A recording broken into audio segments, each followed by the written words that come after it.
안녕하세요. 저는 소윤정 교수입니다.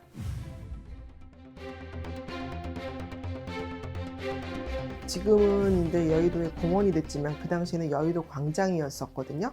중학교 2학년 때, 3학년 때, 고등학교 1학년, 고등학교 2학년 이 4년 동안에 전도를 매주일 나가면서 이제 기도의 동역자와 이제 그 친구들하고 같이 전도를 하게 되는 그런 경험을 하게 되는데, 제가 전도를 하면서 오히려 은혜를 받고 그 잃어버린 하나님의 영혼에 대한 마음을 깨닫고 눈물을 흘린 적이 있거든요. 그 신앙적으로 지도를 했던 선생님이, 윤정아, 너는 영혼을 구원하는 일을 맡기시는 것 같아.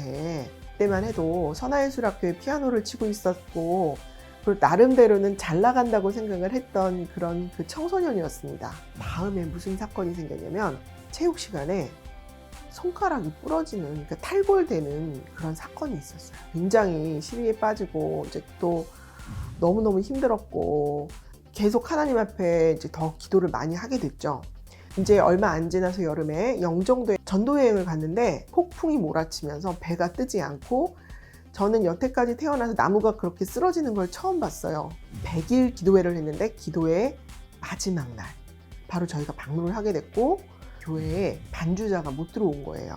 친구들이 이구동성으로 소윤정이가 치면 된다. 손가락이 어떤 상태였냐면 탈골이 된 상태에서 새끼손가락이 굴어지지 않는 상황이었어요. 그 준비 찬송부터 시작해서 피아노를 치기 시작했는데 손가락에서 피가 나기 시작했어요. 손톱 사이에서. 예배가 끝나고 나서 기적이 일어났어요.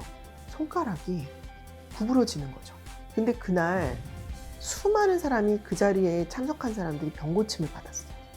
하나님이 꿈에 어느 학교를 보여주셨어요.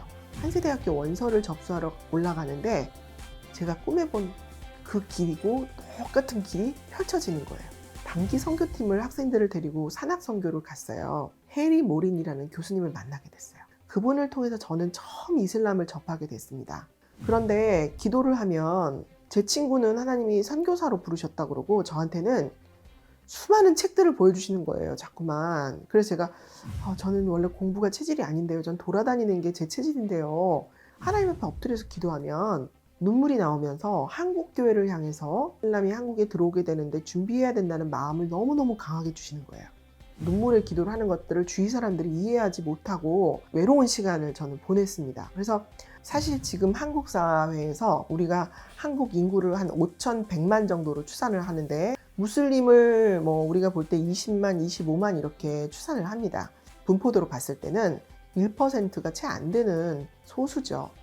마치 우리가 성소수자를 이야기하듯이 그들이 이 인권을 앞세워서 평등법을 통과시키려고 하는 데는 어떠한 모종의 그 비하인드 스토리가 있냐면, 이슬람화 시키는 그 정책을 다화 정책, 이슬람 다화 정책은 그 기독교 선교 정책이 있듯이 이슬람 포교 정책을 이슬람 다화 정책이라고 하는데, 전쟁의 집이라고 해요. 그러니까 전쟁인데 왜 이렇게 조용할까? 그 나라의 10%, 20% 국가의 인구 분포도가 될 때까지 LGBT와 연대하고 혹은 사회주의자들과 연대하고 국권에 호소를 하고 있다. 그리고 한국에 만약에 들어와서 여성 할례를 한다면 그 여성 할례를 하나의 문화로 보고 우리가 그것을 평등한 입장에서 수용을 할 것이냐? 무슬림은 우리가 복음화 시켜야 될 대상이지 공존의 대상이 아니에요.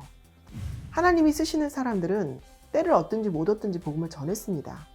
한국이 급속도로 지금 이슬람이 늘고 있는 건 사실입니다. 이 다음 세대의 한국교회가 굉장히 어려움을 당할 것이다, 이런 생각이 들고요. 그래서 신학대학들이 꼭 이슬람 과목을 필수 과목으로 2과목 이상은 이수시켜야 한다. 저는 그렇게 이야기하고 싶습니다. 차별금지법은 한국이 다문화 사회가 되어가고 있는 상황 속에서 역차별을 일으킬 수 있는 악법이기 때문에 반대합니다.